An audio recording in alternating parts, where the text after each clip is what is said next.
Good afternoon, good evening, good afternoon, Hindu ji.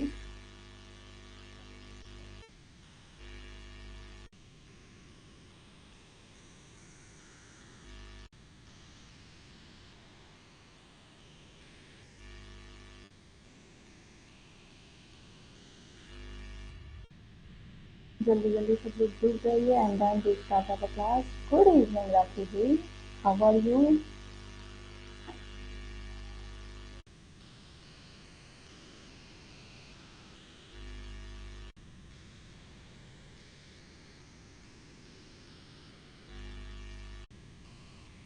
भाई पहले तो सबको ईद मुबारक। बस आप लोगों का दिन अच्छा रहे, खुशियाँ ही खुशियाँ आए।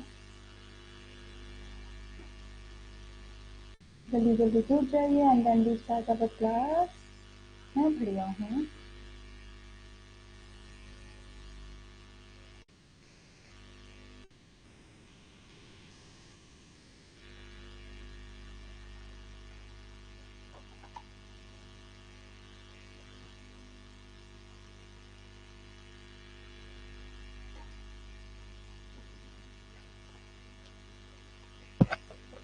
कहाँ रह गए आज सब? मुझे लग रहा है ईद की तैयारी कर रहे हैं, है ना? ऐसा ही है क्या? सोचा होगा अरे आज तो ईद है तो शायद छुट्टी होगी। ऐसा ही कुछ इशू है क्या? क्यों भाई? ऐसा है तो बता दीजिए।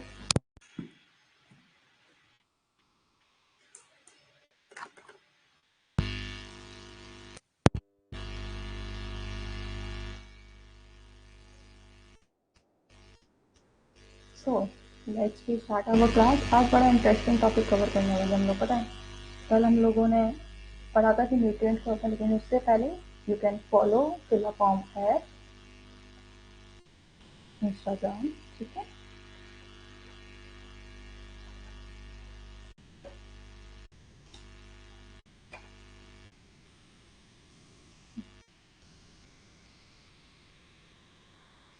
Minute students, wait a minute.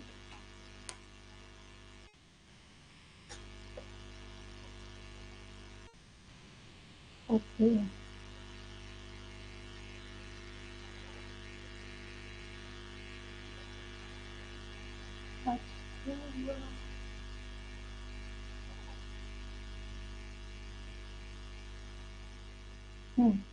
you can follow fill form app on Instagram where you get information related UGC net. Okay, also you can follow download Instagram, sorry, fill form app on Google Play। पता है आपको fill form app जो है आपको paper one की तैयारी करा रहा है सिर्फ और सिर्फ 1499 में। देखो जो 25% ऑफर था ना भाई, अब मुझे नहीं पता किस किसने लिया, लेकिन बहुत ही अच्छा ऑफर चल रहा था जहाँ पे आपको एक ह्यूज अमाउंट में डिस्काउंट भी मिला था। ठीक है, आई गेस अब आप लोगों के लिए स्कॉलरशिप टेस्ट भी रखा गया है जिसको आप पास करके काफ़ी अच्छी मात्रा में स्कॉलरशिप भी ले सकते हो। ओके, पेपर टू की प्रिपरेशन कर सकते हो, साथ ही साथ पेपर वन और टू की भी जो 6 मंथ्स के लिए अवेलेबल है। And you can also purchase 12 month course for the both paper. Okay, यहाँ पे आपको पेपर वन एंड टू की प्रिपरेशन कराएगी, नोट्स प्रोवाइड कराए जाएंगे PYQ with answers and 100 mock test. You can also use my code to get discount. Okay, so welcome to my class। देखो, कल हम लोगों ने भाई कर ली थी कि मैक्रो और माइक्रो न्यूट्रिएंट होते क्या हैं। किसी को उसमें कोई प्रॉब्लम तो नहीं थी कि होते क्या हैं, समझने में कोई डिफिकल्टी तो नहीं आई? ये बताओ।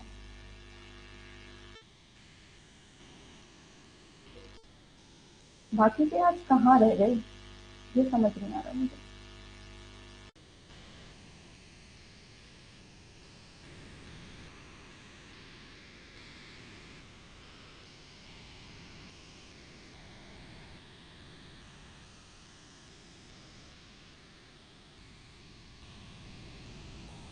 ठीक है, वो हम लोगों ने कल कवर कर लिया था मैक्रो और माइक्रो न्यूट्रिएंट्स वाले। आई होप आप लोगों को पीडीएफ भी मिल गया होगा उसका। ठीक है, अगर कोई भी फिर भी डिफिकल्टी हो या फिर कोई भी डाउट हो, you can ask me any time. के लिए कमेंट बॉक्स ऑलवेज ओपन है, वहाँ आप कभी भी पूछ सकते हो मुझसे। आज हम कर लेते हैं फीड एफिशिएंसी, यानी कि जो हमने कल न्यूट्रिएंट पढ़े थे, अगर हम उनको प्रॉपर अमाउंट में नहीं लेंगे तो उससे हमारी कौन कौन सी डेफिशिएंसी हो जाएगी। देखो कल हम लोगों ने पढ़ा था कि मैक्रोन्यूट्रिएंट क्या होते हैं, ये हमें ह्यूज अमाउंट में इनकी आवश्यकता होती है कंपेरिजन टू माइक्रोन्यूट्रिएंट, है ना। मैक्रोन्यूट्रिएंट क्या है, हमें आवश्यक तो होते हैं लेकिन ज्यादा मात्रा में इनकी आवश्यकता नहीं होती है, ठीक है। लेकिन ऐसा नहीं है कि ज़्यादा मात्रा में इनकी आवश्यकता नहीं है तो हम इनको बिल्कुल भी कंज्यूम ना करें। कंज्यूम इनको करना चाहिए क्योंकि ये हमारी बहुत सारी डिसीज से लड़ने के लिए, डेफिशिएंसीज को क्योर करने के लिए उनके लिए हेल्प करते हैं। डन। देखो आपके सामने ये एक चार्ट बना हुआ है, आप सोच रहे होगे कि ये कौन सा नया चार्ट है, कुछ समझ ही नहीं आ रहा है इसमें।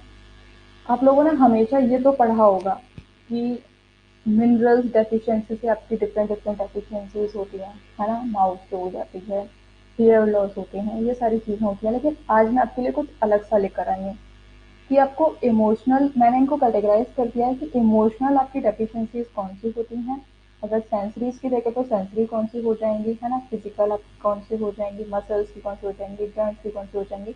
तो अलग अलग कैटेगरीज में कैटेगराइज करते हैं इनको। ये चार्ट आप अपनी कॉपी में भी बना सकते हो। ये आई गेस अगर आप एक बार को डिसीज भूल भी जाते हो ना तो इस चार्ट से आपको क्विक रिमाइंडर आ जाएगा, उसके लिए हेल्पफुल देगी। देखो देखते हैं क्या है। अगर मैं बात करूं इमोशन, यानी कि ऐसी न्यूट्रिएंट जो हमारे इमोशंस को कंट्रोल करते हैं, यानी कि हमारे इमोशन से रिलेटेड हमें प्रॉब्लम फेस करनी पड़ती है, ठीक है। इमोशन से अगर रिलेटेड देखें तो आजकल आप लोगों को स्ट्रेस बहुत है कि नहीं। एग्जाम का स्ट्रेस, प्रेशर है एग्जाम पास करने का, है ना। तो वही सारी चीजें, अगर देखो मैं बात करूँ आयरन की, अगर बात करूँ तो आयरन क्या है, हमारे फटीग का कारण बनती है। फटीग ऑब्वियसली बात है, जब हमें थकान होती है तो क्या है, वो हमारे इमोशनल से ही रिलेटेड तो है, वो फिजिकल तो होती है लेकिन क्या है, कई बार आप लोगों ने देखा होगा कि कहते भी है ना कि इंसान उम्र के साथ बूढ़ा नहीं होता है, वो अपने मन से बूढ़ा होता है ना। तो उसी तरीके से थकान भी है आपकी, यानी कि फटीग भी है। आप थकान तब तक महसूस नहीं कर सकते हो जब तक आपका दिमाग ना थक जाए, है ना। आप अपने मन में ना ठान लो कि नहीं मैं भी थकी नहीं हूँ, I can do hard work. कई बार ऐसा होता है ना कि आप पढ़ते पढ़ते बहुत ज़्यादा थक जाते हो, बहुत ज़्यादा, लेकिन फिर भी क्या है, आपको एक मोटिवेशन मिलता होगा, कहीं से कोई वीडियोस देख ली, कहीं किसी ने कोई अच्छे थॉट बोल दिया आपको, कोई अच्छी बात बोल दी, फिर आपको मोटिवेशन मिल जाता है। आप थकते हुए भी आप पढ़ते रहते हो, क्या है, नहीं यार मुझे इस बार का तो एग्जाम क्वालिफाई करना ही है। थकान क्या है, बस 2 मिनट की तो थकान है, थोड़ा टहल के आ जाती है, आ जाता हूँ, फिर क्या मेरी थकान दूर हो जाएगी। तो क्या है, वहाँ पे सिर्फ आपने अपने मन को स्ट्रॉन्ग किया, आपने अपने इमोशंस को कंट्रोल किया, and then you come back to our study, है ना। तो ये क्या, ये हमारे इमोशंस को अफेक्ट करती हैं, आयरन जो न्यूट्रिएंट होता है हमारे। अगर हम लोग वहीं देखें, बी कॉम्प्लेक्स जितनी भी हमारी विटामिन होती हैं, चाहे आप B1 ले लो, B2 ले लो, B6 ले लो, B12 ले लो, एक्सेट्रा, तो वो क्या है, हमारी एंजाइटी का कारण बनती है। एंजाइटी क्या है, देखो एक चीज हमेशा याद रखना, एंजाइटी अगर हम लोग बात करें ना तो थकान में और एंजाइटी में डिफरेंस होता है। थकान में क्या है, ये तो हमें ज़्यादा, अगर हमने फिजिकल एक्टिविटी कर ली है तो हमें थकान हो जाती है, ज़्यादा हमने अपना दिमाग चला लिया, ओवर थिंकिंग वगैरह जिसको हम बोलते हैं वो कर ली, तो भी हमें कई बार थकान हो जाती है। एंजाइटी क्या, हम घबरा जाते हैं कि अरे अब क्या होगा, समझ ही नहीं आता है। एंजाइटी जो एक्सट्रीम एंजाइटी हो जाती है, आप लोगों को मैं आगे वाली क्लासेस में समझाऊंगी भी, लेकिन यहाँ थोड़ा ब्रीफ में बता देती हूँ कि देखो आपका ना स्ट्रेस का एक कर्व होता है, इस तरीके से ना कर्व होता है आपका। यहाँ पे क्या है कि अगर इस कैटेगरी में आपका स्ट्रेस है ना, then it is lower stress, ये आपको इफेक्ट नहीं करेगा, ठीक है। लेकिन अगर इस कंडीशन में आपका स्ट्रेस है तो क्या है, ये आपको बहुत ज़्यादा अफेक्ट करेगा क्योंकि ये पीक पर है ना एकदम। लेकिन अगर, तो एक स्ट्रेस आपका ऐसा होता है जो आपकी परफॉर्मेंस को अच्छा कर देता है। सपोज जैसे कि अभी आप लोगों को स्ट्रेस होगा, घबराहट होगी, एंजाइटी होगी, तो क्या है, अब उसमें क्या है, कुछ लोग डर की वजह से, अपने डर की वजह से परफॉर्मेंस बेहतर कर देते हैं कि नहीं मुझे फेल नहीं होना है। टेंशन तो होती है लेकिन वो टेंशन थोड़ी अच्छे के लिए होती है ना। कुछ लोग इतनी ज़्यादा टेंशन ले लेते हैं कि जो पढ़ा होता है वो भी भूल जाते हैं और एग्जाम में फेल हो जाते हैं। फिर कहते हैं कि अरे यार मैंने तो सब कुछ पढ़ा था, मुझे कुछ याद क्यों नहीं है। आप लोगों के साथ भी होता है, एग्जाम में कुछ लोग बैठते हैं ना, अरे यार, ये पढ़ा तो था मैंने, याद क्यों नहीं आ रहा ये मुझे अपने दोस्तों से कहते हो, अरे यार एक एक वर्ड बता दे बस, फिर तो आगे का मैं पूरा लिख दूंगा, पूरा लिख दूंगी, एक वर्ड बता दे बस मुझे। होता है कि नहीं होता तुम लोगों के साथ में? वो वाली कंडीशन में हो जाती है। ठीक है, डिप्रेशन यानी कि आपको ना तो किसी भी तरीके के इमोशंस का आपको फील ही नहीं होता, और ये हो जाता है आपकी विटामिन डी डेफिशिएंसी की वजह से, है ना? जहाँ पे आपको किसी भी तरह के इमोशंस फील ही ना हो, आप हमेशा सैड बैठी हो, अकेला रहना पसंद है, अंधेरे में रहना पसंद है, किसी से बात नहीं करनी है, कोई हंस भी रहा है तो तुम्हें कोई फर्क ही नहीं पड़ रहा है, वो सब चीज़ें क्या हमारी डिप्रेशन की कैटेगरी में आ जाती हैं। तो क्या है, विटामिन डी डेफिशिएंसी से भी हमें काफ़ी ज़्यादा इम्पैक्ट करती हैं, है ना?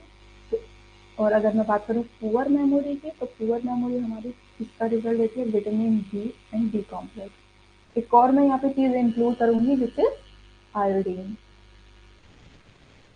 क्योंकि आप लोगों ने ऐड भी देखा होगा ना, आयोडीन। आपके इस नमक में, मैं कंपनी का नाम नहीं लूंगी, आपके इस नमक में पाया जाता है आयोडीन, जो आपके बच्चों के दिमाग को तेज करता है। तो आज ही इसे चुनें और अपने घर में इसका उपयोग करें। इस तरीके से एडवर्टाइजमेंट आता है ना, I know I am not good in it, but मैं बस आपको समझा रही हूँ। तो क्या है, वो हमारे पुअर मेमोरी का रिजल्ट बनती है। ठीक है, अगर मैं वहीं देखो, ये हमने बात कर ली इमोशंस की, लेकिन वहीं अगर मैं बात करूँ माउथ की, तो क्या है, विटामिन बी 12 की डेफिशिएंसी से क्या है, हमारे क्रैक्ड लिप्स हो जाते हैं, फटे फटे से होठ हो जाते हैं ना। आप लोग कहते हो अरे गर्मियों में क्या है ये पूरे, सॉरी सर्दियों के टाइम आप लोग देखते हो एकदम सूखे सूखे से ड्राई लिप्स हो जाते हैं। आपको ये शो नहीं हो रहा है क्या? Wait a minute, I will do.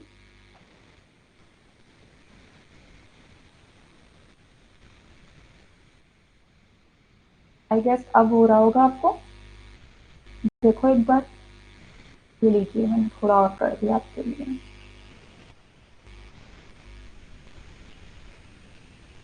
एक बार कंफर्म करो, इज इट विजिबल और नॉट?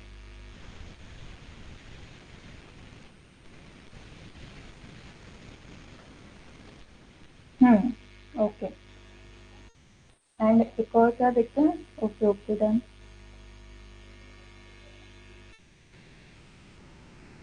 मेरा माउस कहाँ गया है?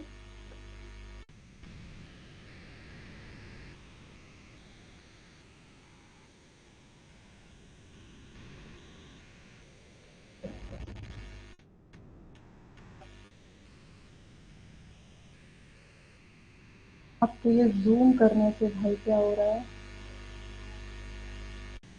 जूम करने से मुझे लग रहा है कि आपका पेन काम नहीं करेगा। जूम करने से ना आप लोगों का पेन काम नहीं कर रहा है, तो आपको थोड़ा जूम इन रहते ही पढ़ना पड़ेगा, क्योंकि मैं कुछ समझाऊंगी वो समझ नहीं आएगा। लेकिन चलो मैं ऐसे बोल दे रही हूँ, आप लोग देख लेना। देखो अगर मैं बात करूँ वीक टीथ की, यानी कि दांत कमजोर हो जाते हैं, तो हमें क्या लगता है कि कैल्शियम की कमी हो गई है हमारे दांतों में, विटामिन सी की कमी हो गई है। ठीक है, विटामिन डी भी हमारे लिए कहीं ना कहीं रहती है फॉर दी वीक टूथ। ठीक है, उसके बाद श्योर टंग। श्योर टंग में क्या है, बी कॉम्प्लेक्स जो हमारे विटामिन होते हैं उनकी वजह से bleeding gums, vitamin C and folate. देखो मैं बोल रही थी ना, ये क्या है, टीथ की अगर हम लोग बात करें तो वो विटामिन डी एंड कैल्शियम की वजह से हो जाता है, और अगर हम लोग अपने मसूड़ों की बात करें तो वो क्या है, विटामिन सी और फॉलेट की वजह से हमें यह डेफिशिएंसी देखने को मिलती है, राइट? अभी देखो क्या है, ये हेयर, अगर हम लोग हेयर की बात करें, अब लोग बोलते हैं हमारे हेयर बहुत ड्राई हो रहे हैं, सिल्की नहीं है, डैंड्रफ इतना हो रहा है, ब्रेकेज हो रहे हैं, है ना, स्प्लिटिंग हेयर हो रहे हैं, थिनिंग हेयर हो रहे हैं। तो वो किसकी वजह से, अगर हम लोग डैंड्रफ की बात करें तो क्या है, ओमेगा 3 फैटी एसिड की वजह से और सेलेनियम की वजह से। ठीक है, ब्रेकेज यानी कि वही आपके बाल टूट जाते हैं, बहुत ज़्यादा झड़ रहे हैं, फिर biotin, omega 3 fatty acid, vitamin E के कैप्सूल। कई बार देखो आपको रिकमेंड भी किया गया होगा, या फिर आपके ऑयल्स में भी लिखा रहता है कि एक वो ऑयल आता है ना, हेयर ऑयल कौन सा है, एक एलमंड ऑयल आता है जिसमें क्या विटामिन ई रिच ऑयल लिखा रहता है ना। तो वो किसके लिए, वो आपके बालों को हेल्दी बनाने के लिए। देखो यहाँ आप एक चीज कॉमन देखोगे कि बायोटीन आपके हेयर के लिए काफी ज्यादा हेल्पफुल रहता है। तो भाई आप लोग तो भाई न्यूट्रिशन के स्टूडेंट्स हो, होम साइंस के स्टूडेंट्स हो, तो आज ही से बाइटीन लेना शुरू कर दो। जिसके बाल कमजोर हैं, जिसको बालों की शिकायत है। लड़कियां तो आई गेस हमेशा रहती ही है, कभी भी कोई खुश नहीं रहता है अपने बालों से, है ना? ऐसा ही होता है क्या? आप लोग भी ऐसा ही करते हो? बताओ। थिनिंग की अगर हम लोग बात करें, बाइटिन बाइटीन की कमी से विटामिन डी, जिंक, ये मेनली रीजन रहते हैं, है? आज बाकी के स्टूडेंट्स कहाँ गए, मुझे ये समझ नहीं आ रहा है। कल तो ऑलमोस्ट सबसे, कल कहा भी था कि मैं बहुत इंपॉर्टेंट चैप्टर कवर कराने वाली हूँ, still they are not here. अभी देखो, नेल्स का हाँ, अंजू भी रिलेट कर पा रही है मुझसे। ब्रिटलनेस यानी कि क्या है, वो टूट जाते हैं ना, आप लोग लाइंस वगैरह देखते हो ना अपने नाखून वगैरह में, तो क्या है, वो किसी कैल्शियम और मैग्नीशियम की कमी की वजह से हो जाते हैं। पेलनेस यानी कि पीले पीले पड़ जाते हैं आपके दांत, वो किसकी वजह से? बाइटीन और आयरन डेफिशिएंसी की वजह से हो जाते हैं। जब आप प्रॉपर इनटेक नहीं करते हो इन न्यूट्रिएंट्स का, then you can see that paleness in your nail, है ना? अगर हम लोग बात करें, पता है, मुझे नहीं पता आप लोगों में से कितनों ने किया होगा, लेकिन हाँ, जब मैं थी अपनी स्कूलिंग एज में, then some of my friends are like that कि अरे अपने नाखून पे देखा, तेरे नाखून पे वाइट वाइट स्पॉट हैं क्या? तो उससे पता है वो क्या प्रेडिक्ट करते थे कि तेरे कितने फ्रेंड हैं। अब I don't know this thing you also doing और नॉट, बट सीरियसली, लेकिन वो व्हाइट स्पॉट इस बात का सिम्टम होते थे कि आपकी बॉडी में कैल्शियम और जिंक की कमी है। अब ये चीज तब तो छोटे थे तो इतना नहीं समझ आता था, उसको फ्रेंड से रिलेट कर दिया, लेकिन अभी जब बड़े हो गए हैं, पढ़ते हैं, तो पता चलता है कि ये व्हाइट स्पॉट एक बीमारी होती है जो हमारे डेली की क्या है, हमें बताती है कि कैल्शियम और जिंक की कमी हमारी बॉडी में हो गई और हमें इन सप्लीमेंट्स का यूज करना चाहिए, इनटेक करना चाहिए, है ना? आप लोगों ने भी किया है क्या ये व्हाइट स्पॉट वाला? बताओ जरा, मुझे कमेंट करके बताओ। हाँ, चलो आप लोग भी मुझसे रिलेट कर पा रहे हो फिर। बहुत कहते थे, पता है, बहुत होता था हमारे टाइम में, तो बहुत बोलते थे कि अरे अरे अपने नाखून दिखा ना, अपने हाथ दिखाओ, इसमें देखते हैं तुम्हारे व्हाइट स्पॉट कितने हैं। बहुत कहते थे, फिर उससे प्रेडिक्ट करते थे कि तुम्हारे कितने बेस्ट फ्रेंड हैं, कितने तुम्हारे क्लोज फ्रेंड हैं, ये सारी चीज प्रेडिक्ट की जाती थी। बचपन भी बड़ा ऐसे ही होता है, लेकिन सोचो कहाँ वो चीज़ हम प्रेडिक्ट करते थे, कहाँ आज हम लोग उसको एक नॉलेज के फॉर्म में देख रहे हैं। देखो, अगर हम लोग स्किन की बात करें तो स्किन कहाँ है, स्किन में ड्राइनेस, ब्रशिंग, इन्फ्लामेंटेशन यानी कि इन्फेक्शन वगैरह हो जाता है आपकी, तो किसकी वजह से? अगर ड्राइनेस की बात करें तो omega 3, vitamin A and vitamin E की डेफिशिएंसी की वजह से हो जाता है, ठीक है? ब्रशिंग की बात करें तो आयरन, विटामिन सी, ये सारे रीजन है। इन्फ्लामेंटेशन यानी कि बाकी कोई इन्फेक्शन वगैरह, तो वो किसकी वजह से? बी कॉम्प्लेक्स, विटामिन, बाइटिन, ये सारे आपके रीजन रहते हैं। मसल्स क्रैम्पिंग जो हो जाती है ना आपकी मसल्स में, कई बार देखा होगा क्रैम्पिंग हो जाती है, हाँ, चल नहीं पाते हो, फिर वो किसकी वजह से? मैग्नीशियम या पोटेशियम आपकी बॉडी में कम है, आप प्रॉपर इनटेक नहीं कर रहे हो उसका, then you can see cramping in their muscles, okay? And numbness की अगर हम लोग बात करें तो वो बी कॉम्प्लेक्स विटामिन की वजह से हो जाती है। बी कॉम्प्लेक्स विटामिन हमारे कौन से होते हैं? Write down in the comment box fast, water soluble और fat soluble. Which vitamin come under the fat soluble and water soluble? Write down, क्योंकि आई गेस मैंने कल ही पढ़ाया था ये। अभी लिखो, मुझे बताओ कि वाटर सॉल्युबल विटामिन कौन से होते हैं, फैट सॉल्युबल विटामिन कौन से होते हैं?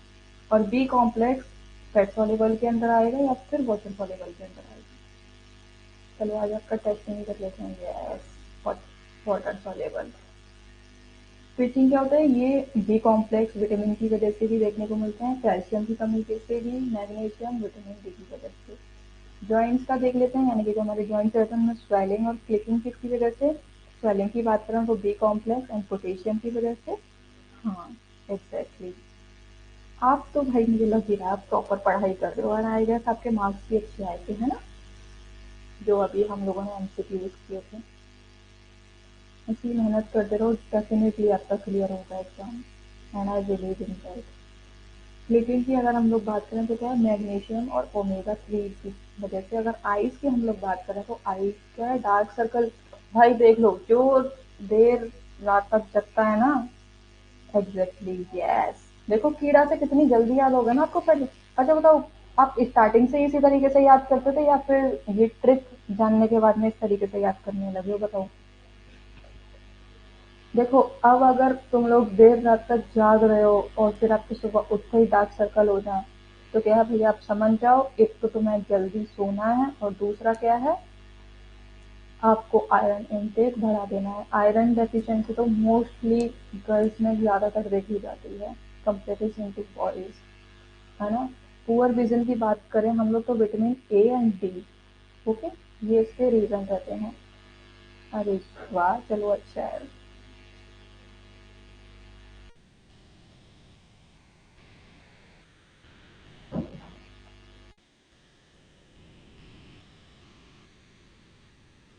देखो, ये मैंने एक और चार्ट लगाया हुआ है, अगर आपको थोड़ा और डिटेलिंग में पढ़ना है ना तो आप इस चार्ट से पढ़ सकते हो। ये पहले वाले चार्ट से ही रिलेटेड है, बस उसकी थोड़ी डिटेलिंग है। देखो, अगर मैं आईज की बात करूँ तो देखो, डार्क सर्कल और बैग्स अंडर द आईज, मैं इसको ना थोड़ा ज़ूम आउट कर दूँगी इस पिक्चर को, जिससे आपको क्लियर हो जाए, ठीक है। जिससे क्या है, अगर डार्क सर्कल की या स्किन की बात करें तो क्या है, पुअर नाइट विज़न हो जाता है, किसकी, विटामिन ए की वजह से। और क्या है, रेपुटेटिव ब्लड वेसल्स आपकी आईज में, किसकी, विटामिन सी की वजह से। नियर साइटनेस किसकी, विटामिन डी की वजह से। और पेल जो हो जाती है ना आपकी आंखें पीली पीली हो जाती है, वो आयरन डेफिशिएंसी की वजह से, ठीक है। मैं इसको एक बार दोबारा से और डाल दूंगी, आप इसमें मतलब इसमें ये जो पहले वाला आपका चार्ट है ना, ये सेम है, बस उसमें वहां पे एक्सप्लेनेशन के साथ में वो चार्ट है, ठीक है। आप दोनों देख सकते हो, जो भी आपको ठीक लगे। एंड बिलीव मी, आप इस चार्ट के थ्रू ना आपकी बहुत सारी डेफिशिएंसीज कवर हो जाएंगी। आप अपनी नोटबुक में इनको नोट डाउन कर सकते हो, बहुत सारी। देखो, डिटेलिंग में तो अभी मैं आगे पढ़ाऊंगी आपको, थ्योरेटिकल है, लेकिन चार्ट से ऐसा होता है ना कि कम टाइम में हम एक ही बार में सारे पॉइंट्स क्लियर कर लेते हैं, तो उसके लिए ये मैंने डाला हुआ है, ठीक है। टीथ एंड गम की देखो, अभी हम लोग बात कर रहे थे, तो ब्लीडिंग गम क्या है, विटामिन सी और फॉलिक एसिड की वजह से होता है, यही पढ़ा था हम लोगों ने। टीथ की बात करें तो वो कैल्शियम। और यहाँ पे देखो एक और चीज लिखी हुई है, विटामिन के is also responsible for crowded teeth. Thank you so much, thank you. पता है, आप लोगों का ही सपोर्ट मुझे इस बात, सच में यार, मतलब आप लोग इतना सपोर्ट करते हो ना, तो मुझे भी थोड़ी हिम्मत मिलती है। सीरियसली, आप लोगों का प्यार ही तो है जो मुझे इतनी मेहनत करने के लिए मजबूर कर देता है, ठीक है। मसल्स एंड जॉइंट्स की अगर हम लोग बात करें तो क्या है, देखो, मसल क्रैम्पिंग हमने पढ़ी थी ना अभी, मैग्नीशियम, विटामिन बी कॉम्प्लेक्स हम लोगों ने पढ़ा था, ठीक है। लेकिन यहाँ पे सारे दे दिए गए हैं, विटामिन बी 1, बी 2, बी 6, ये सारी चीजें, ठीक है। ट्विचिंग भी अभी हम लोगों ने पढ़ी थी। एडिमा स्वेलिंग की होता है, ठीक है, वो किसकी वजह से, मतलब यहाँ पे हल्का डिटेलिंग में है, जिससे कि आपको कोई भी प्रॉब्लम नहीं होगी। सपोज करो आप सिर्फ पीपीटी देख रहे हो, मेरी रिकॉर्डेड लेसन नहीं देख रहे हो, तो उसके बावजूद भी आपको यहाँ पे पीपीटी देख के ही सब कुछ एकदम क्लियर हो जाएगा, है ना। Thank you. चलो, अच्छी बात है यार, खुश रहने चाहिए, बस आप इसी के लिए तो हम लोग जी रहे हैं। देखो, जाना वहीं चाहिए जहाँ आपको सुकून मिले, अच्छा लगे। और मेरी तो भाई कोशिश ही यही है कि आप लोगों तक अच्छी अच्छी चीज़ें पहुँचाऊँ। अब हम आ जाते हैं भाई अपने मेन टॉपिक पे, पढ़ाई कर लेते हैं थोड़ी, है ना। वो तो हमने चार्ट के थ्रू, एंड मैं सीरियसली बोल रही हूँ कि ये जो चार्ट मैंने लगाया हुआ है ना, इससे मुझे नहीं लगता कि आपको थ्योरेटिकल वाले पे गो थ्रू करना पड़ेगा, ठीक है। क्योंकि ये काफ़ी सारी चीज़ें आपकी कवर कर देगा, पता है आपको। मैं डेफिनेटली बोल रही हूँ, अगर आप कभी सपोज करो एग्जाम भी देने जाओगे ना, तो वहाँ पे क्या, अगर वहाँ पे भी आपने इस तरीके से चार्ट पहले से ही, आपको देखो रफ पेपर सबको मिलता है, ठीक है, एग्जाम सेंटर पर रफ पेपर सबको मिलता है। आप इस तरीके से चार्ट बना लोगे ना, पहले ही जाओगे। देखो, मैं कैसे कैसे दिखा देती हूँ। देखो, आप लोगों को जब आप एग्जाम सेंटर पे जाते हो ना, तो क्या है, आपको ये व्हाइट शीट दे दी जाती है, पूरी व्हाइट पेपर दे दिया जाता है, ठीक है। आप और बिलीव में विटामिन, मिनरल, माइक्रो न्यूट्रिएंट से रिलेटेड एक ना एक क्वेश्चन आता ही आता है, and I am 101% sure, definitely आता है। तो देखो, आप क्या करोगे, जाओगे, आपको ये सीट मिली है, वहां पे आप एक कोने में बना सकते हो चार्ट। यहाँ पे आप लिख दो इमोशंस वाली विटामिन, ठीक है, यहाँ लिख दो माउथ, यहाँ आई, यानी कि वो पूरा चार्ट एक शॉर्ट फॉर्म में बना दो, तो आपको ना अगर कोई भी क्वेश्चन होगा आप इस चार्ट को देख लोगे, आपका आंसर गलत ही नहीं हो सकता है, बिल्कुल भी गलत नहीं होगा। और ये मैं आपको श्योरिटी दे रही हूँ। तो छोटा सा है, ये शॉर्ट है, और शॉर्ट ही आपके मार्क्स गेन करने में आपकी बहुत हेल्प कर देगा। ठीक है, चलो अब आगे बढ़ लेते हैं, हम अपने मैक्रो न्यूट्रिएंट्स देख लेते हैं।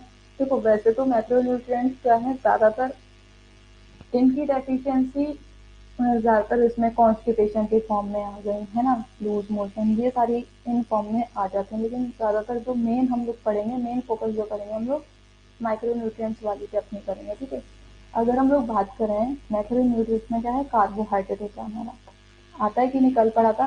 कार्बोहाइड्रेट हमारी किस कैटेगरी में आता है, मैक्रो न्यूट्रिएंट्स की कैटेगरी में। जहाँ पे क्या है, डायबिटिक, कीटो एसिडिक और पॉलीगेसीमिया। देखो मैं आपको एक डायबिटीज का एक वो बताऊं, इसमें क्या होता है, आपके कीटोसिस होते हैं बॉडी में, जहाँ पे क्या है, आपका जो शुगर का, बॉडी में आपकी जो एनर्जी चाहिए होती है ना, वो ग्लूकोज से ना मिलके आपकी किससे मिलती है, फैट से आपको एनर्जी मिलने लग जाती है। वो आपका किससे, कीटोसिस उसको हम लोग बोलते हैं। ऐसा ही तो होता है ना। कीटोसिस क्या है कि आपकी बॉडी में जो एनर्जी आपकी बर्न हो रही है, वो ग्लूकोज से ना होके किससे बर्न होने लगे, फैट से। क्या, वो हमारी कीटोसिस कहलाती है। यस, है ना। अगर हम लोग बात करें पॉलीगैसीमिया की, तो पॉलीगैसीमिया क्या होता है भाई, कौन बताएगा मुझे। ब्लड में जब हमारे ग्लूकोज का लेवल बढ़ जाता है, increase glucose in blood. Okay, अरे भैया आप समझा रहे हो। देखो हिंदी में भी है, अगर आपको हिंदी में पढ़ना है तो हिंदी में से भी आप पढ़ सकते हो। ठीक है, अगर हम लोग इसके, देखो मैं आपको, हाँ शायद स्टेजेस करा रही थी ना, देखो यहीं लिख देती हूँ, यहाँ ज़्यादा जगह है। अगर मैं डायबिटिक सिस्टम की बात करूँ ना, इसमें देखो कई सारी स्टेजेस होती हैं। एक हम लोगों ने ये पढ़ लिया, ग्लाइसोमिया क्या होता है कि इसमें हमारे ग्लूकोज ब्लड में क्या है, glucose level, okay okay done. हमारे ग्लूकोज जब एक्सेस हो जाता है ब्लड में, वो हमारी पॉलीग्लिसीमिया कहलाता है। ओके, और इसकी हम लोग बात करें डायबिटिक कीटोसिस की, तो इसमें क्या है कि हमारी बॉडी में जो इंसुलिन होता है ना, इंसुलिन हार्मोन सब लोगों ने सुना होगा। तो इंसुलिन हार्मोन जब प्रॉपर उसमें नहीं रहता है, तो वो हमारी डायबिटिक कीटोसिस की प्रॉब्लम बन जाती है। Is not enough insulin. ठीक है, जब इंसुलिन हमारा प्रॉपर अमाउंट में नहीं होता है, then it's cause of diabetic ketosis. Okay, मैं क्या है, डायबिटिक सिस्टम की बात कर रही थी। ये भी आपको एग्जाम में देखने के लिए मिलेगा, तो इसको नोट डाउन कर लेना। हम्म,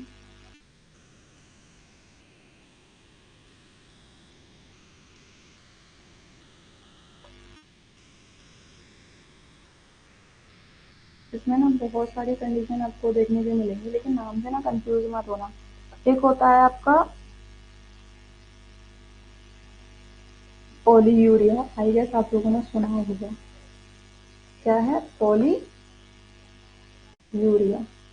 पॉलीयूरिया क्या होता है, यहाँ पे जब आपको बार बार यूरिन के लिए जाना पड़ता है।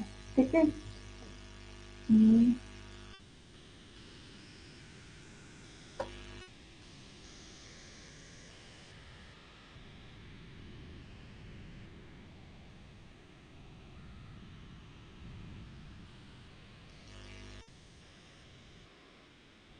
यस, बार बार यूरिन का होना, एग्जैक्टली।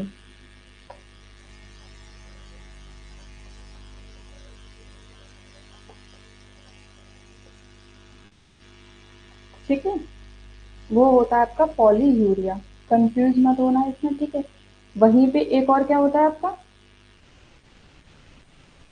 जहाँ पे आपको यूरिन कम लगती है, बताओ वो क्या कहलाता है। मैं देखती हूँ किस किस को याद है भाई,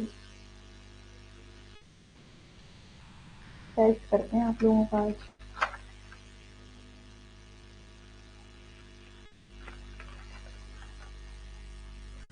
कौन बताएगा मुझे?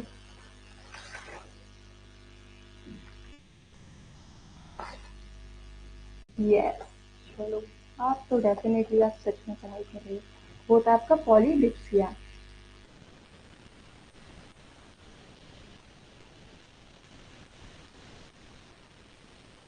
यहाँ पे क्या है, कम यूरिन आती है आपको, है ना?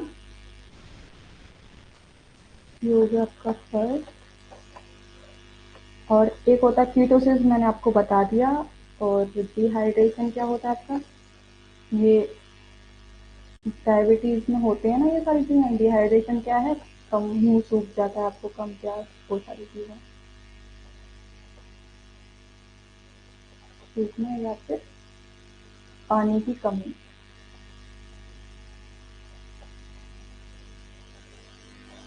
ठीक है, और एक लास्ट और लिखा देते हैं।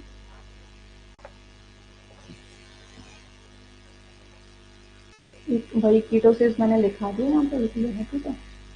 तो ये चीजें मैं बता रही थी, कीटोसिस क्या है, जब यहाँ पे क्या है,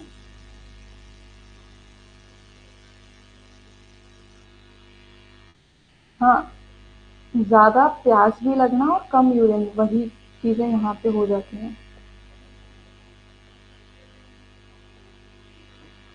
ठीक है, पॉलीयूरिया में क्या होता है, बार बार यूरिन के लिए जाते हो, है ना? Thank you for this. मैंने कि आपने सच में बहुत अच्छे से पढ़ा है। और पॉलीडिप्सिया क्या है कि जहाँ पे आपको ज्यादा प्यास लगती है, बार बार आप पानी के लिए भागते हो। ये डायबिटीज में ही तो होता है ना आपका। एक तो कई लोगों को डायबिटीज ऐसी होती है कि बहुत प्यास लगती है, पानी उनको चाहिए ही चाहिए। और एक क्या होता है, डिहाइड्रेशन हो जाती है उनका, अगर पानी वगैरह नहीं मिलता ज़्यादा, अगर वो कई बार ऐसा होता है कि ट्रेवल वगैरह पे चले जाते हैं तो वहाँ ज़्यादा पानी नहीं पी पाते, तो उनको क्या है, डिहाइड्रेशन हो जाती है। ठीक है। हाँ, अब अगर हम लोग इसके सिम्टम्स की बात करें, यानी कि कार्बोहाइड्रेट डेफिशिएंसी अगर हमारी बॉडी में हो जाती है तो उसके सिम्टम्स क्या हैं? एनर्जी लॉस हो जाती है हमारी, फटीग यानी कि थकान सी लगने लग जाती है, हमें ऐसा लगता है कि आज तो कोई ताकत ही नहीं है, बिल्कुल भी कुछ काम होगा ही नहीं मुझसे, यहाँ से रख के एक जगह से दूसरी जगह मुझसे पानी का ग्लास भी नहीं रखा जाएगा, इतनी थक गई हूँ आज तो मैं, आज मुझसे किसी काम की मत कहो तुम लोग। ये सिम्टम्स होता है। वेट लॉस हो जाता है, कॉन्स्टिपेशन की प्रॉब्लम देखी जाती है। कॉन्स्टिपेशन क्या है, कब्ज, है ना? कब्ज की समस्या हो जाती है। अगर हम लोग प्रिवेंशन की बात करें, यानी कि हमें किस चीज़ का ध्यान रखना चाहिए अगर ऐसी कंडीशन हो जाए, क्या क्या प्रिकॉशंस हमें लेने चाहिए, तो क्या, एक बैलेंस डाइट लेनी चाहिए। बैलेंस डाइट हम लोगों ने कवर किया था, क्या होती है, जहाँ से हम एक एडिक्वेट अमाउंट में अपने सारे फूड ग्रुप से जब हम अपना फूड लेते हैं, that is called balance diet. Okay. बच्चों को एजुकेट करना चाहिए इसके लिए, कार्बोहाइड्रेट की हमारी बॉडी में क्या इंपॉर्टेंस है। अब यहाँ क्यों लिखा हुआ है कि बच्चों को एजुकेट करना चाहिए? नहीं, सबको ही एजुकेट करना चाहिए, लेकिन स्पेशली बच्चों को इसीलिए बोला गया क्योंकि बहुत बार ऐसा होता है ना, बच्चे क्या है, शौक शौक में दोस्तों के साथ में, अपने फ्रेंड सर्कल, स्कूल में, कैंटीन में क्या है, ज़्यादा ज़्यादा खाना खा जाते हैं। कुछ लोग क्या है, टीवी के सामने बैठ बैठ के ज़्यादा खाना खा जाते हैं, कैलोरीज ज़्यादा इंटेक कर लेते हैं। तो उस वजह से कहा गया है कि बच्चों को इम्पोर्टेंस बतानी चाहिए, कार्बोहाइड्रेट हमारी बॉडी में कितना इम्पोर्टेंट है और उसे किस अमाउंट में लेना चाहिए। ठीक है। एक हेल्दी बॉडी वेट रखना चाहिए। अभी मैं वही चीज़ बता रही थी कि बहुत बार ऐसा होता है कि फ्रेंड सर्कल वगैरह के साथ में एक टिफिन हमने दूसरे फ्रेंड का भी शेयर कर लिया, तीसरे फ्रेंड का भी शेयर कर लिया, चौथे का भी शेयर कर लिया। तो उससे क्या है कि हमारी बॉडी में ज़्यादा हम फूड इंटेक कर लेते हैं, ज़्यादा कैलोरीज इंटेक कर लेते हैं, जो क्या है, later cause the increase body weight. Okay. Awareness देनी चाहिए बैलेंस डाइट के बारे में। बहुत बार ऐसा होता है ना कि बैलेंस डाइट देखो क्या है, कि अभी मैंने बताया कि सारे फूड ग्रुप से हम लोगों को इक्वल अमाउंट में अपना फूड कंज्यूम करना चाहिए, जो कि रिकमेंड किया गया है आईसीएमआर के द्वारा, आरडी के द्वारा। ठीक है। तो वहाँ पे क्या है, कई बार हम लोग क्या करते हैं कि आज चलो दाल रोटी खा ली हम लोगों ने, काम चल गया। आज तो सिर्फ पराठा खा लिया अचार के साथ में, काम चल गया। तो इस तरीके से नहीं करना चाहिए आपको। अपनी डाइट में सीरियल्स भी अमाउंट में लेने चाहिए। फ्रूट्स लोग बहुत बार स्केप कर देते हैं, मोस्ट ऑफ दी गर्ल्स की अगर मैं बात करूँ, तो वो मिल्क को स्किप कर देती हैं। तो इस तरीके से नहीं करना चाहिए। क्यों? क्योंकि ये हमारी बैलेंस डाइट की कैटेगरी में आता है। हमें सीरियल्स भी लेने चाहिए, हमें पल्सेस भी लेने चाहिए, राइस भी लेना चाहिए, ठीक है, फ्रूट्स भी इनटेक करने चाहिए, और क्या है, फैट भी लेना चाहिए। फैट भी हमारी बॉडी के लिए कंपलसरी है, एंड मिल्क प्रोडक्ट भी हमारी बॉडी के लिए बहुत ज़्यादा ज़रूरी है। देखो, लड़कियों को क्यों कहा जाता है कि मिल्क कंज्यूम करना चाहिए? क्योंकि बहुत सी जगह देखा गया है कि शायद लड़कियां नॉनवेज इतना पसंद नहीं करती जितना बॉयज पसंद करती हैं। लड़कियां भी पसंद करती हैं, पर मुझे ऐसा लगता है कि शायद से लड़कियां थोड़ा कम पसंद करती हैं नॉनवेज को, ठीक है। तो वहाँ क्या है, जो नॉनवेज खाते हैं उनको तो प्रॉपर मात्रा में उनको न्यूट्रिएंट्स मिल जाते हैं, लेकिन जो है लड़कियों को वो नहीं मिल पाते हैं। तो इसीलिए कहा जाता है कि उनकी बॉडी में कैल्शियम की कमी ना रहे, है ना, उनकी बोन्स स्ट्रांग रहें। तो उस वजह से उनको milk and milk product consume करने चाहिए, उनकी जिससे उनकी बॉडी हेल्थी रहे, है ना। ठीक है, तो ये हो गया हमारा हिंदी वाले, हिंदी में देख लो। ये हैं इसके कि होती क्या है, इससे कौन कौन सी डेफिशिएंसीज होती हैं, इसके लक्षण क्या हैं, कैसे हम पहचान सकते हैं इसको, और रोकथाम किस तरीके से कर सकते हैं, क्या क्या अवेयरनेस ले सकते हैं, ठीक है। अब आ जाते हैं हम लोग फैट्स, यानी कि वसा। बिल्कुल, हाँ। और कल ही हम लोगों ने पढ़ा था कि आयरन को एब्जॉर्ब करने के लिए हमें विटामिन सी की आवश्यकता होती है। Without vitamin C iron can not be absorb, है ना। हाँ, तो अब देखते हैं हम लोग फैट, यानी कि वसा। ऑब्वियसली हमारी कैटेगरी में माइक्रो न्यूट्रिएंट की कैटेगरी में क्या आते हैं, कार्बोहाइड्रेट, फैट, प्रोटीन, वाटर। ये सब के हमारी मैक्रो, क्यों इनको हम ज़्यादा अमाउंट में कंज्यूम करते हैं आज के टाइम में, तो भैया वाटर आजकल बहुत चल रहा है। देखो, पहले फैट्स पढ़ लेते हैं। अगर फैट की हम लोग बात करें तो क्या है, ये heart disease, stroke, kidney problem, obesity, metabolic syndrome, ये सारी प्रॉब्लम्स देखने को मिलती हैं अगर हम फैट भी। कई बार ऐसा होता है ना कि डायबिटीज पे, सॉरी डायबिटीज, डाइट पे चल रहे हैं हम, sorry we can't eat oily foods, मैं डाइटिंग पे चल रही हूँ, मैं ये नहीं खाऊंगी, मेरे जिम ट्रेनर ने मुझे मना किया कि ऑयली फूड्स कंज्यूम नहीं करने हैं। होता है कि नहीं होता है? तो उसकी वजह से क्या है कि हार्ट डिसीज भी हम लोगों को देखने को, एक्सेस भी हो जाती है। देखो, फैट का मेन है किसी भी चीज़ की कमी, और ज़्यादा दोनों ही घातक है, इसीलिए प्रॉपर अमाउंट में लेना चाहिए। एक और चीज़ मैं आपको बताऊं, अगर मैं कहूँ कि डिसीज और डेफिशिएंसीज में क्या डिफरेंस है, कौन बताएगा मुझे?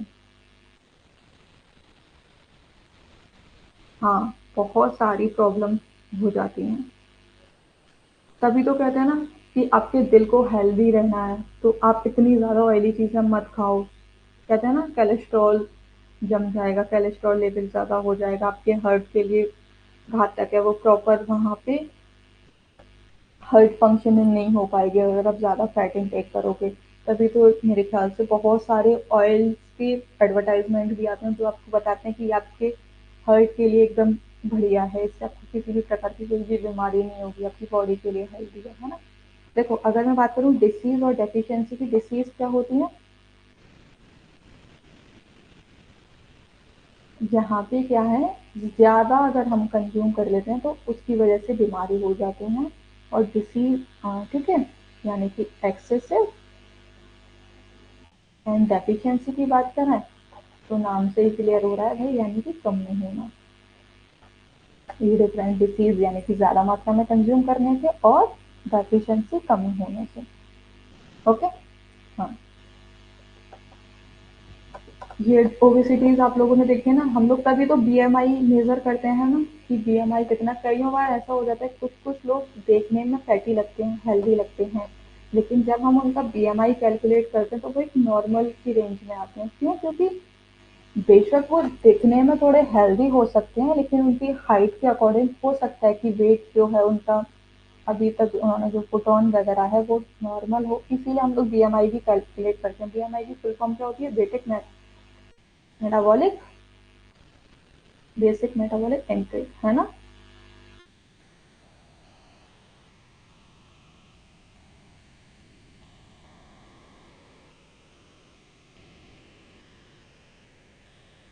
ये होती है हमारी बीएमआई की फुल फॉर्म। अब अगर हम इनके सिम्टम्स की बात करें तो क्या है, small bump on back of upper arms, यानी कि क्या है, आपकी अपर आर्म्स पे ना, यानी कि ये देखो, आपकी सपोज करो ये आर्म है आपकी, ठीक है, तो यहाँ पे क्या है, आपको बम्प्स दिखाई देने लग जाएंगे, ठीक है, पीछे की साइड में। तो यस, ये तो बीएमआर होता है, सॉरी बेसिक मेटाबॉलिक रेट होता है ये।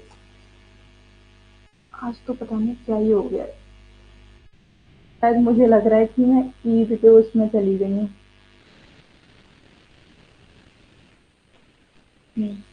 ये बेसिक मेटाबॉलिक रेट होता है बीएमआर।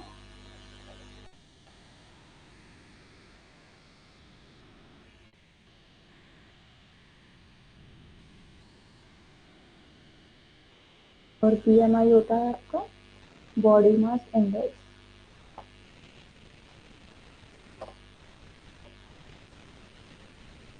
ठीक है। Okay, thank you.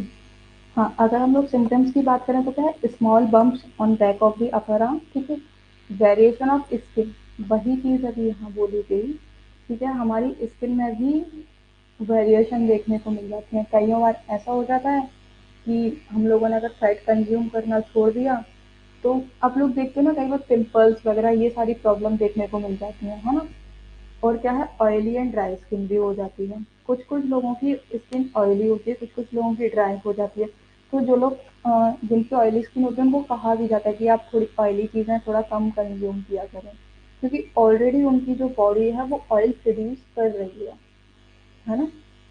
अगर हम लोग प्रिवेंशन की बात करें कि क्या क्या हम लोगों को प्रिकॉशंस लेनी चाहिए, या रेगुलर एक्सरसाइज करनी चाहिए। आप लोग शायद देखते होंगे अभी अपने इंडिया में तो बहुत सारे फेस्टिवल चलते हैं, बहुत फेस्टिवल है, तो भाई पकवान तो ज़रूर डेफिनेटली बनने ही बनने हैं।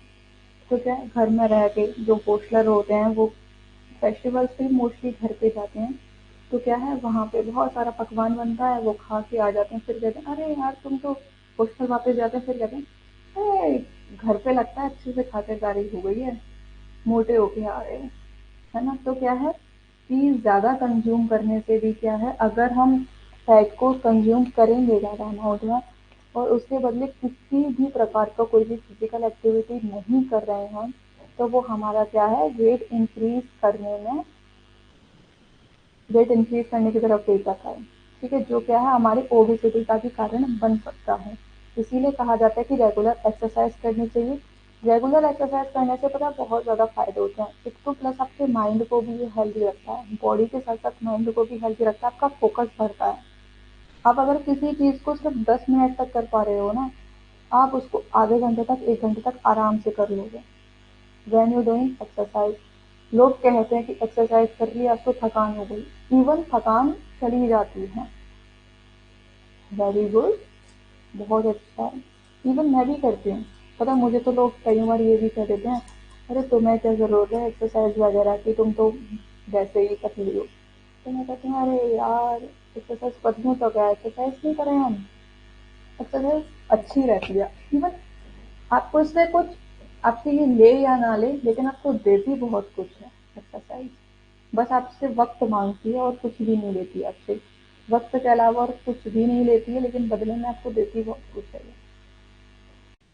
ठीक है, लो इनटेक ऑफ ऑयली फूड्स, यानी कि अगर आप ज़्यादा ऑयली फूड कंज्यूम कर रहे हो तो कोशिश करो कि उसको इनटेक उसका लो कर दो, है ना। Educate on the effect of junk food. देखो, आज के टाइम में तो भैया मार्केट में आप बाहर निकल जाओ, ढेरों आपको जंक फूड मिल जाएंगे, कतार पे आपको दुकानें ठेले लगे दिख जाएंगे। आजकल तो आप पता नहीं क्या क्या मोमोज, चाउमीन, बर्गर, पिज्ज़ा, ये सारी चीज़ें आने लग गई है ना। तो क्या है, ये खाने में तो बड़े टेस्टी लगते हैं, तो टेस्टी लगते हैं तो स्वाद स्वाद में क्या है, ये ज़्यादा खा खा जाते हैं। तो उससे क्या है, हमारा फैट, हमें पता ही नहीं चलता है कि हमने इतना फैट कंज्यूम कर लिया अपनी बॉडी में। तो उसकी अवेयरनेस देनी चाहिए, एजुकेट करना चाहिए कि आपको जंक फूड की जगह आप एक हेल्दी डाइट में कन्वर्ट कर सकते हो। ये चीज़, क्योंकि देखो आपको मार्केट का नहीं पता कि वो ऑयल किस तरीके का यूज़ कर रहे हैं, और हमने ऑयल वाले में पढ़ा था कि जो ट्रांसपेरेंट होता है, ट्रांस फैट होता है, it is very harmful to our health. क्यों? क्योंकि इसको बार बार यूज़ किया जाता है, और किसी भी चीज़ को बार बार यूज़ किया जाएगा तो भाई हार्मफुल तो है ही है वो। आपको नहीं पता है कि जो आपके पास फूड आया है वो फ्रेश ऑयल में फ्राई होकर आया है या फिर वो ट्रांस फैट में फ्राई होकर आया है, you don't know about it exactly. So you have to avoid junk food, and you can educate the other people that it is harmful to your health if you consume it more। देखो कभी कभार तो चल जाता है, वो चीज़ नहीं मना की जा रही है, लेकिन एक्सेसिव अमाउंट में कंज्यूम करना। मैं अगर एग्जांपल दूं तो one of my friend is almost every day she use to consume pizza every day. Whenever she feels hungry, then she go outside and then eat pizza. Seriously. And अब ऐसी condition होगी कि अब वो बिल्कुल भी नहीं खाती है। क्यों? क्योंकि उसको वो थोड़ा हो सकता है इनसाइड डेवलप हो गई है उसको कि नहीं इतना कंज्यूम नहीं करना चाहिए, मेरी बॉडी के लिए ही हार्मफुल है ना। तो जंक फूड भी हाइयर अमाउंट में नहीं लेना चाहिए, वो स्वाद स्वाद में ज़्यादा खब जाता है पर इतना नहीं लेना चाहिए। एग्जैक्टली। तो फिर कहते हैं कि पिंपल्स निकल आए हैं, स्किन प्रॉब्लम हो रही है, बहुत चिड़चिड़ा रहे हैं। चिड़चिड़ाहट भी बहुत ज़्यादा होती है अगर आप रेगुलर बेसिस पे जंक फूड कंज्यूम करोगे तो। आप कभी नोटिस करना, आपको एनर्जी भी लो लगेगी, अपनी एनर्जी हाई नहीं होगी आपकी बॉडी में जब आप जंक फूड कंज्यूम करते हो तो क्या है, जंक फूड ना आपको टेम्परेरी हैप्पीनेस तो दे सकता है लेकिन आपके लिए परमानेंट प्रॉब्लम्स साथ में लेके आता है। तो अब ये चूज आपको करना है कि टेम्परेरी हैप्पीनेस चाहिए या फिर परमानेंट डेफिशिएंसीज और डिसीज चाहिए। Choice is yours. अब देखो प्रोटीन की बात करें भाई, ये हम कल ही पढ़े थे। क्या है, प्रोटीन की वजह से अगर हमारी बॉडी में प्रोटीन की कमी हो जाती है तो क्वाशोरकर और मरासमस जैसी डिसीज देखी जाती है, जिसको हम लोग कह लेते हैं PEM, प्रोटीन एनर्जी माल न्यूट्रिशन। ये ज्यादातर बच्चों में देखी जाती है ना। अगर सिम्टम्स की हम लोग बात करें तो सिम्टम्स क्या हैं इसके, लॉस ऑफ मसल मास, यानी कि आपकी जो मसल्स हैं एकदम पतली पतली दिखाई देंगी, बिल्कुल कुछ उसमें मांस ही नहीं होगा। कहते तो अरे क्या हड्डा हड्डा, पूरी हड्डियां नजर आ रही हैं, कंकाल हो तुम तो पूरे, बिल्कुल भी मांस नजर नहीं आ रहा है। तो वो क्या है, आपका मसल मास बिल्कुल खत्म हो जाता है। Increase risk of bone fracture, it is a very dangerous stage of PEM। अगर आप थोड़े से भी कहीं गिर गए चलते टाइम या कहीं भी, आपका तुरंत फ्रैक्चर हो जाएगा अगर आपकी बॉडी में प्रॉपर प्रोटीन इनटेक नहीं होगा तो। इन्फेक्शन भी बढ़ाता है, ठीक है। और इसकी वजह से बच्चों में प्रॉपर बॉडी ग्रोथ नहीं हो पाती है if they have deficiency of protein, है ना। आप लोगों ने देखा होगा ना, आप कहीं ऐसी जगह जाओ जहाँ पे बच्चे सिर्फ अच्छी बैलेंस डाइट नहीं लेते हैं अपना, उनको पता ही नहीं है यार बैलेंस डाइट होती क्या है, बिल्कुल भी नहीं पता उनको। तुम ये समझ लो बैलेंस डाइट तो भाड़ में गई, उनको 2 वक्त का खाना भी नहीं मिलता था। आप लोग देखोगे कैसे पतले पतले होते हैं वो। क्यों? क्योंकि वो फूड ही नहीं ले रहे हैं अच्छे तरीके से, फूड ही नहीं अपनी बॉडी में इंटेक कर पा रहे हैं, तो उनकी हेल्थ कहाँ बनेगी। वो सिर्फ खाना ही इसी के लिए खा रहे हैं कि उनका बस पेट भर जाए, जितना कुछ भी मिले उनको खाने के लिए, है ना। तो ये प्रॉब्लम्स देखी जाती हैं ज़्यादातर। अब प्रिवेंशन की हम लोग बात करें तो क्या है, इसमें न्यूट्रिशन सेंटर्स होने चाहिए जो चल भी रहे हैं। भारत सरकार ने बहुत सारे चलाए दिए हैं न्यूट्रिशन सेंटर, जिसमें अगर हम लोग बात करें इसी को ध्यान में रखते हुए क्या है, एक प्रोग्राम भी चलाया गया भारत सरकार की द्वारा से, जिसको हम लोग क्या कहते हैं, MDM प्रोग्राम कहते हैं, मिड डे मील प्रोग्राम कहते हैं। ये क्यों चलाया गया था, ताकि बच्चों तक प्रॉपर अमाउंट में न्यूट्रिशन पहुंच पाए, उनकी जो खाने की प्रॉब्लम है वो सॉल्व हो पाए, बच्चे एनरोल करें। ये वाला हम लोग ना अपनी पॉलिसीज वाली क्लास में करेंगे, ठीक है। थेरेपेटिक फीडिंग सेंटर होने चाहिए, ठीक है। और PEM, देखो अभी मैं वही बता रही थी, PEM कंट्रोल प्रोग्राम होने चाहिए जहाँ पे उनको अवेयरनेस दी जाए कि आपकी बॉडी में प्रोटीन एनर्जी कितनी ज़्यादा आवश्यक है ना। तो इस तरीके से प्रोग्राम चलाए भी जा रहे हैं। काउंसलिंग सेंटर्स होने चाहिए ब्रेस्ट फीडिंग कराने के लिए। ब्रेस्ट फीडिंग आई गेस 12 अगस्त को एवरी ईयर हमारा ब्रेस्ट फीडिंग वीक सेलिब्रेट किया जाता है। नहीं, अगस्त के फर्स्ट वीक से हमारा क्या है, ब्रेस्ट फीडिंग डे सेलिब्रेट किए जाते हैं, और ये 1 हफ्ते तक चलता है ये। कॉम्प्लीमेंट्री फीडिंग करानी चाहिए। कॉम्प्लीमेंट्री फीडिंग मतलब वही कि after the breast milk we start complementary food. ठीक है, विटामिन ए के प्रमोशन के लिए कैंप चलाने चाहिए, जहाँ पे अवेयरनेस देनी चाहिए कि विटामिन ई कितनी ज़्यादा आवश्यक है आपके लिए।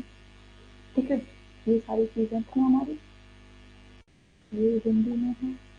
अब बताएं वाटर में, इसके बिना तो भैया शायद ही कोई जिंदा रह पाएगा। खाने के बिना आप लोग रह लोगे, इसके बिना तो कोई भी नहीं रह पाएगा, है ना। डिहाइड्रेशन, डिहाइड्रेशन क्या, यानी कि आपकी बॉडी में पानी की कमी हो जाए। आज ज़्यादातर आप लोग देखोगे कि सर्दियों में प्यास बहुत कम लगती है ना। प्यास कम लगती है, पानी नहीं पीते हैं ठंड की वजह से, और क्या है, बॉडी डिहाइड्रेट हो जाती है सर्दियों में भी। और गर्मियों में तो भाई हो ही जाती है, क्योंकि गर्मियों में आपकी बॉडी से पसीना वगैरह निकलता है, थोड़ा भी चल लो गर्मी लगेगी, आपको पानी नहीं मिल पाएगा, डिहाइड्रेट आपकी बॉडी हो जाएगी, है ना। किडनी फेलियर का भी रिजल्ट बन जाता है अगर आप प्रॉपर अमाउंट में पानी इंटेक नहीं करते हो। क्यों, क्योंकि किडनी का काम क्या होता है, हमारा फिल्ट्रेशन का काम करती है ना।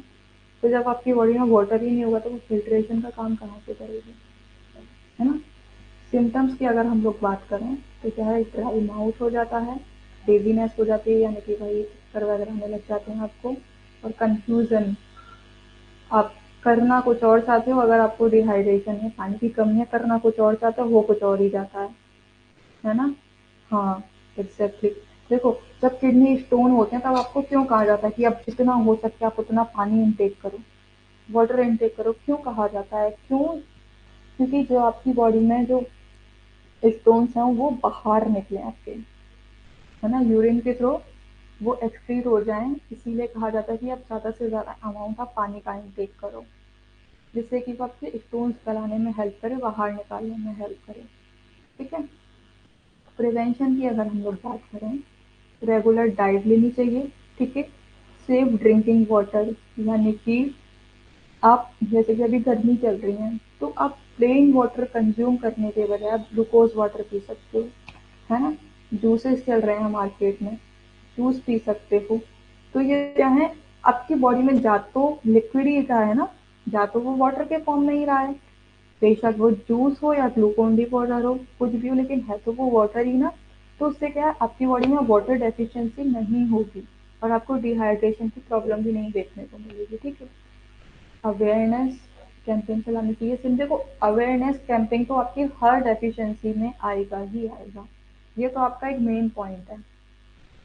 ठीक है।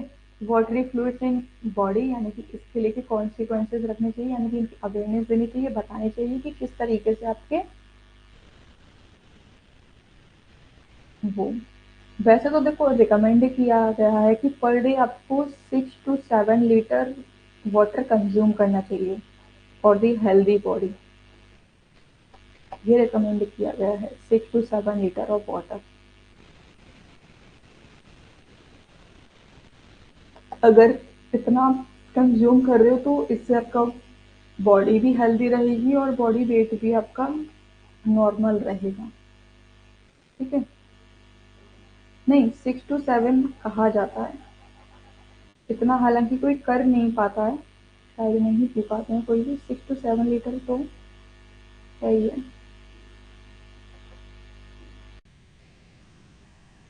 ठीक है, इसके हम लोगों ने प्रिकॉशंस की बात कर ली।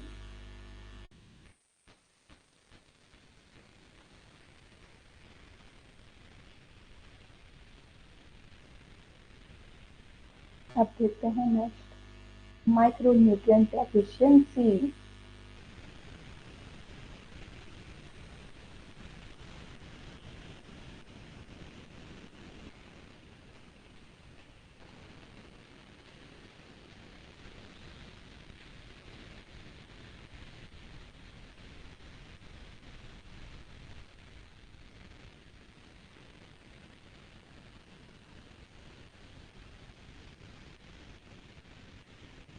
देखो, अगर मैं इसकी बता दूँ 6 to 7 लीटर, 6 to 7 लीटर कब ये समर्स के सीजन में कहा जाता है। क्यों? क्योंकि यहाँ पे ना आपकी बॉडी से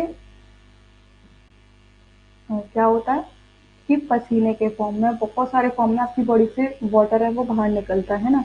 लेकिन अगर मैं बात करूं एक नॉर्मल रेंज की, जब आपकी बॉडी में ये डिहाइड्रेशन की कंडीशन में बोला जाता है है ना। अगर नॉर्मल कंडीशन की बात मैं करूं तो 3 to 4 लीटर आप कंज्यूम कर सकते हो।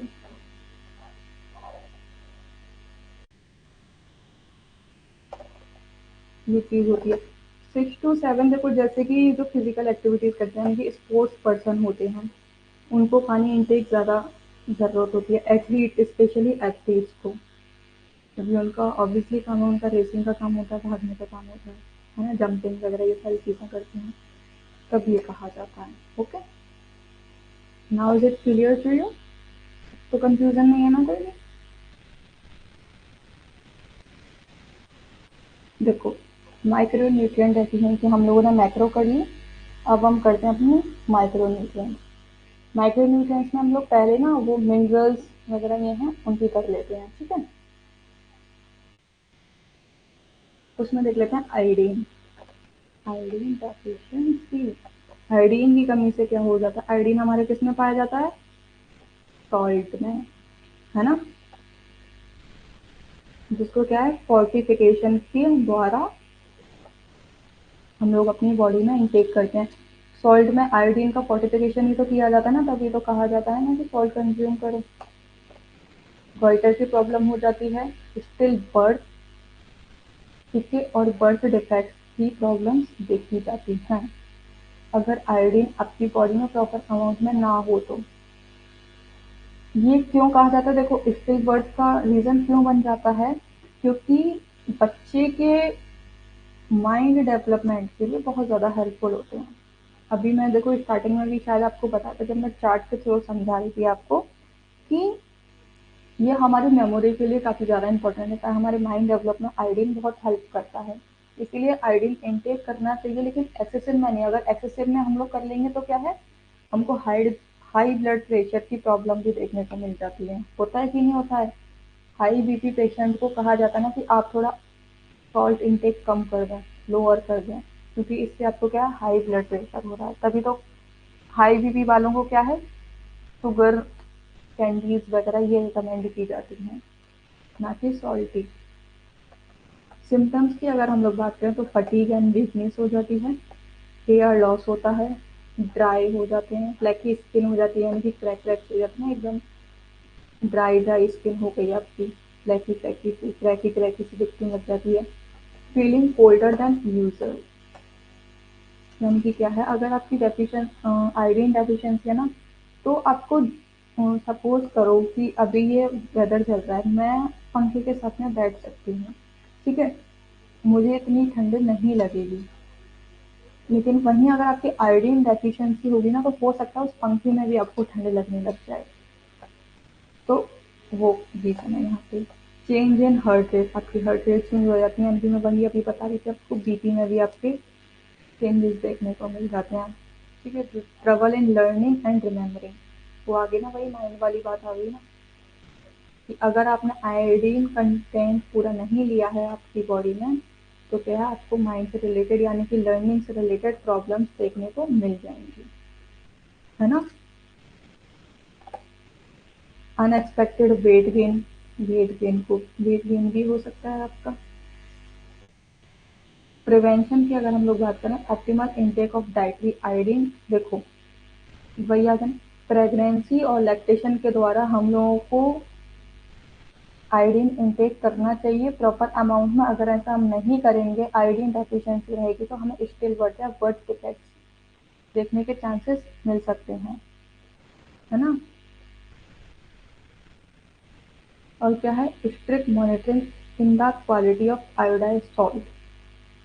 मार्केट में अब तो बहुत सारे सॉल्ट ब्रांड आ गए हैं कि इस कंपनी का सॉल्ट ले लो, ये ले लो, वो ले लो, पर क्या है, हमें प्रॉपर देख कर ही लेना चाहिए कि किस में हमारा सॉल्ट फोर्टिफिकेशन बेहतर है, वही सॉल्ट हमें कंज्यूम करना चाहिए, ठीक है।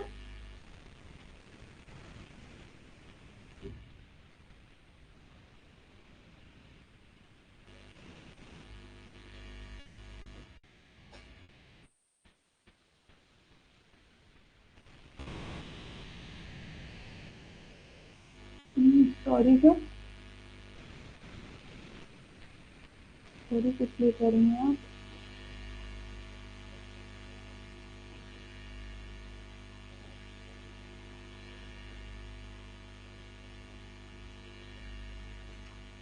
ये एक्सेसिव वाली कंडीशन है ये।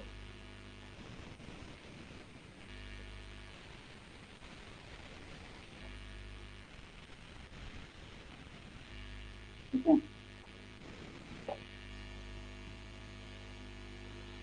आपका टाइम हो गया आज तो ज़्यादा।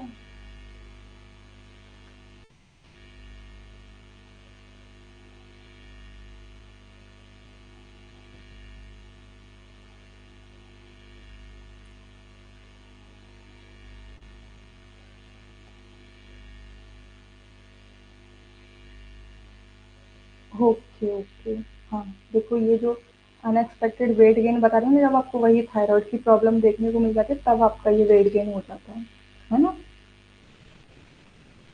हाँ, आज मुझे भी पता नहीं चला सीरियसली, मैंने अभी टाइम देखा तब पता चला कि मुझे 2-3 मिनट ज़्यादा हो गए हैं।